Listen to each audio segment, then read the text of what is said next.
A monologue for you, which some of the older members of the audience may remember. I did it last time, but there was nobody here, so I feel justified to do it again. There was a chap called Marriott Egder, and he actually wrote this, and he wrote a series of monologues very similar to this, which I may do as well, because I consider them all very, very good. This used to be done by Stanley Holloway, and it's called The Lion and Albert. I did a Yorkshire accent as well. My granddad was up Yorkshire. There's a famous seaside place called Blackpool that's noted for fresh air and fun. And Mr. and Mrs. Ramsbottom went there with young Albert, their son. A grand little lad was young Albert, all dressed in his best, quite a swell, with a stick with an horse's head handle, the finest that Woolworths could sell. They didn't think much to the ocean, the waves they was piddling and small. There were no wrecks, nobody drowned, fact, nothing to laugh at all.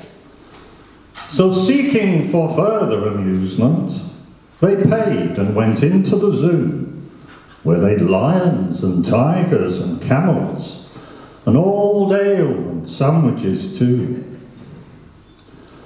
There were one great big lion called Wallace. His nose was all covered in scars. He lay in a somnolent posture, with the side of his face on the bars. Now young Albert had heard about lions, how they was ferocious and wild. To see Wallace lying so peaceful, well, it didn't seem right to the child.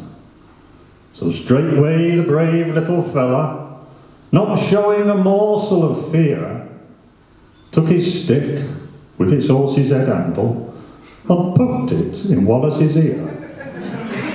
You could see that the lion didn't like it, for giving a kind of a roll, he pulled Albert inside the cage with him and swallowed the little lad whole. Then Pa, who had seen the occurrence and didn't know what to do next, said, "Mother, young lion's et Albert." And Mother said, I am vexed."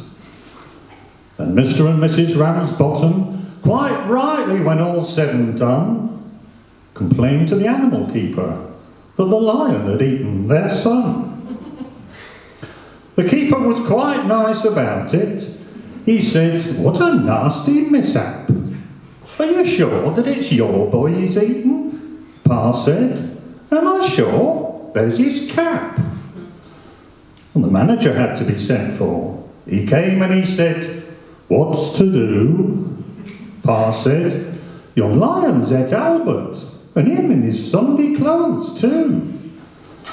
Then Mother said, Right, young fella, I think it's a shame and a sin for a lion to go and eat Albert, and after we've paid to come in."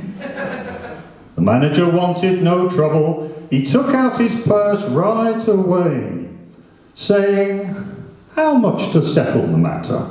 And Pa said, "What do you usually pay?"